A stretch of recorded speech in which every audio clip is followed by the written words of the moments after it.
Hi, it's Merle Goldstein here. Good afternoon. Today I want to talk about how much of our communication and relationships and dynamics happens unconsciously or implicitly, which means out of our awareness. So a lot of times in relationships, we feel stuck when we try to say things to a partner or a child or maybe a boss or someone else in our lives, and we feel like we can't get through to them, right? Or they can't hear us, or whatever we say or do, it's not really getting the message across, or it's not working. So we start to feel helpless and ineffective. But what we don't realize is that we have more power than we think in these situations. So a lot of times there are things that are happening either inside of us in terms of the way we feel, or in our nonverbal communication, our tone of voice, our body language, maybe subtle ways that we present things that are actually affecting our interactions. And if we change those things, sometimes only changing them inside our own selves, sometimes our relationship dynamics start to change on their own in ways that may seem, mysterious or we wouldn't have expected.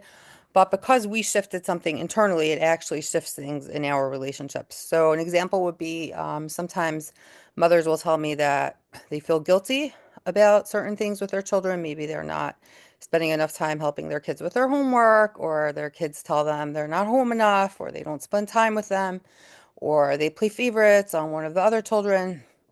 And a lot of times what ends up happening is the parent will try to defend themselves or explain to the child that this isn't true, or will try to explain, help the child see it differently, or find a way to work through the situation, and ends up just feeling very stuck. Like whatever they say doesn't really work, doesn't have an effect.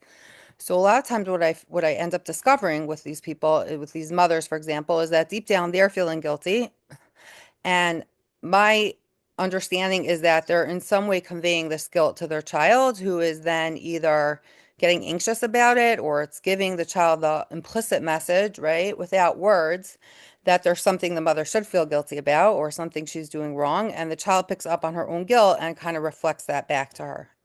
A lot of times this happens in relationships. People mirror back to us our unconscious feelings or something that we're struggling with inside.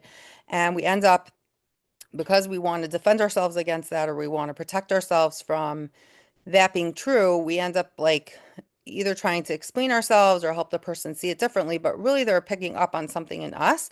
And if we change that thing inside of us, a lot of times they will stop, telling us, mirroring back to us this thing that we're trying to um, work through inside ourselves. So I'll sometimes coach mothers like that to act less guilty, just to be more matter of fact about their time, not to act like, not to give off the nonverbal message that there's something they should feel guilty about, because this a lot of times just reinforces the child's feeling and ends up getting mirrored back. If you start to change the way you feel inside, a lot of times your child will take their cue from you, and they will stop guilting you, right? Or they will stop feeling like there's something that you're supposed to feel bad about. This happens also with spouses. I work a lot of times with people on changing the way that they present things to their partner.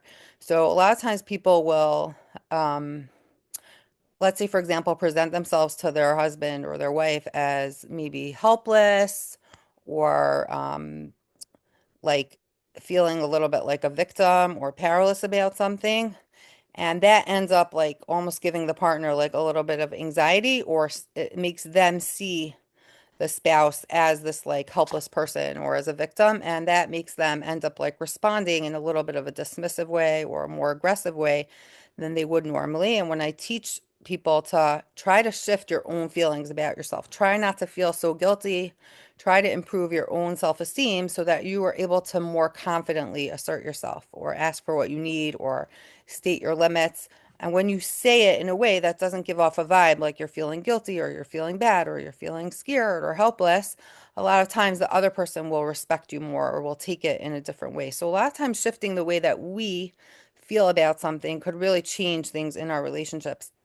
Sometimes if you're very upset at something that your partner is doing or your child is doing or someone in your life is doing, and you're able to somehow really work through it to get empathy or see it from a different perspective or see how it's coming from a place of vulnerability in them, or it's reflecting maybe something in yourself that you don't want to look at or that you try not to, not to face about yourself. If you're able to develop more compassion or a different way of looking at it, a lot of times, just sort of almost magically, right, the behavior will start to shift in the other person. Um, and this is really internal work that we do on our own, right? But somehow that translates into some sort of communication to the other person, whether that's through mirror neurons, which is the part of the brain that is able to almost like simulate or experience what the other person is experiencing. So there's like a way of empathy getting communicated. Or if it's in something we're doing where we're starting to talk in a different tone of voice that maybe is less anxious or angry or activated, or maybe our nonverbal language is showing more confidence or more matter of factness about something that maybe before we sounded like defensive about or worked up about.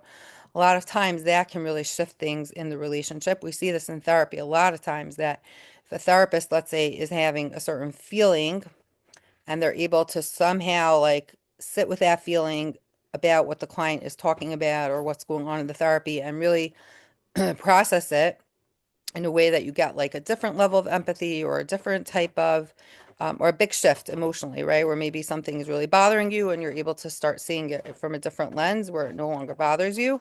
Then a lot of times these things end up shifting things for the client, right? Something somehow changes inside the client because the therapist did internal work. So this happens in all relationships. When we're able to change something inside ourselves, a lot of times that shifts things in the other person without us having to say anything or do anything. It just sort of happens on its own. And a lot of times also people respond not so much to what we're saying, but to our tone of voice. I found this a lot of times in relationships.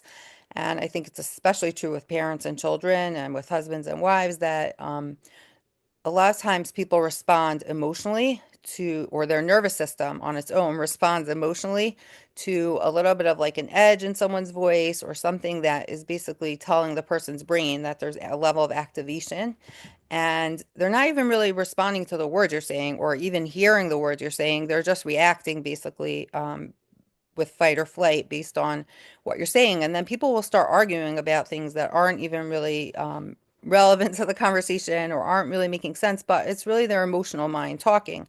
And so if we learn how to shift our tone of voice, our body language, our way of seeing things and saying things and being with the other person, then a lot of times they will start to shift on their own or be able to hear us in ways they weren't able to before without us having to actually say something differently or or do something different, right? Sometimes an impasse can get resolved or something that feels very stuck can get changed. So one thing I would recommend is that if you're in a situation where you have a child or someone at work or a partner, someone in your life, a parent, that you're trying to whenever you try to explain certain things or talk about certain things, it ends up just triggering an argument or a shutdown or something doesn't go right. Instead of trying to like talk about it more, try to shift something inside your own self in terms of the way you feel about the conversation or the issue or the way that you're looking at it or the way you feel about what you're asking for. And a lot of times that will really just shift the relationship automatically and shift the communication dynamic without you having to do much more than that. So a lot of times it's good to just focus internally. I say the same thing about therapy. People come in and they want to know how are things going to change if I just talk about them, right? I don't know what to do about them. Well, a lot of times it's not we can't we can't focus on something conscious and concrete that we can do about a situation. It's really something way more subtle than that. And when we talk through the issue and we start to see it differently and relate to it a little bit differently, something just suddenly changes, but in a very subtle way that's hard to explain in a linear sense, right? Like, oh, I'll do X, Y, Z, and then this thing will happen. It's much more that a shift happens through talking about things, and that translates into very subtle types of shifts in our actions or the way we talk to ourselves about things or the way we think about things, and that creates change on its own, sometimes in a way that's not so conscious or not so linear. Or concrete, but is just very subtle and nuanced, but really does happen. People really do experience those changes from shifting the way they think about things and talk about things and being able to bounce things off of someone else, hear themselves say out loud what's going on. Sometimes that distance or perspective really helps us make shifts in ways that Could be very dramatic, but we don't necessarily understand exactly how they're going to happen until we do that internal work and shift things for ourselves.